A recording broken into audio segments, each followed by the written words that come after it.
we have our poses set up, I want to show you a new tool, and yours may not have this visible right now. So if not, I'll show you how to create it. If you right click in your timeline here, you're looking for master controller menu. This isn't your timeline, this is your viewport. Right click where it says top, master controller. It may be down here on yours, right? And that master controller menu looks like this.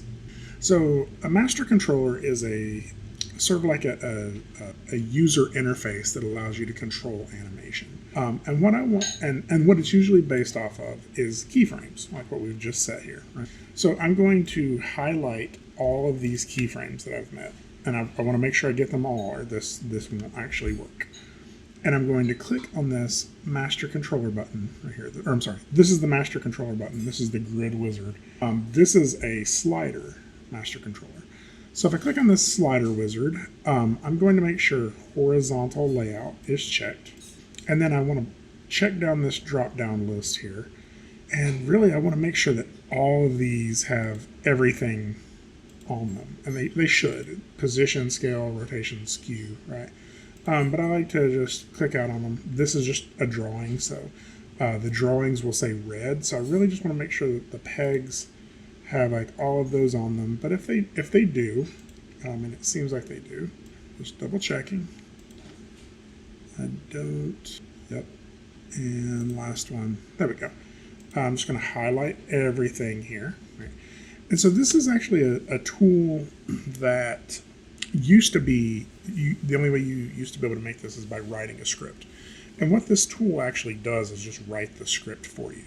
So once we've told it everything we want to look at, and we're saying we're using first frame is 1, our last frame is 3, it's going to take these 3 keys and make a controller that allows us to blend in between those. So you'll see what I'm talking about here in a second. But it's going to do that, and it's going to create a script, and it's going to save it in your scripts folder. So if we look in our, let me find my Robot Walk 2D, we have a scripts folder, and it's going to save it in here, right? So that means we don't have to write that script ourselves. So I'm going to name this face slider and hit create. And I want to, again, make sure I have mine set to horizontal layout. I think it makes more sense. And hit create. It's going to ask which composite node we want it to be in, and it is top composite. I'm just going to hit OK. And it's going to ask if it's okay to save it in our scripts folder. I'm going to say yes.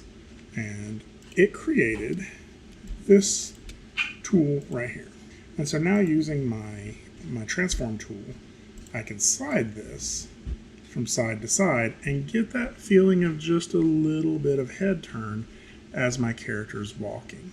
So we'll be using this a little bit more in the animation, but now this is set up, and it's just a node right here that is using these keyframes to generate additional animation.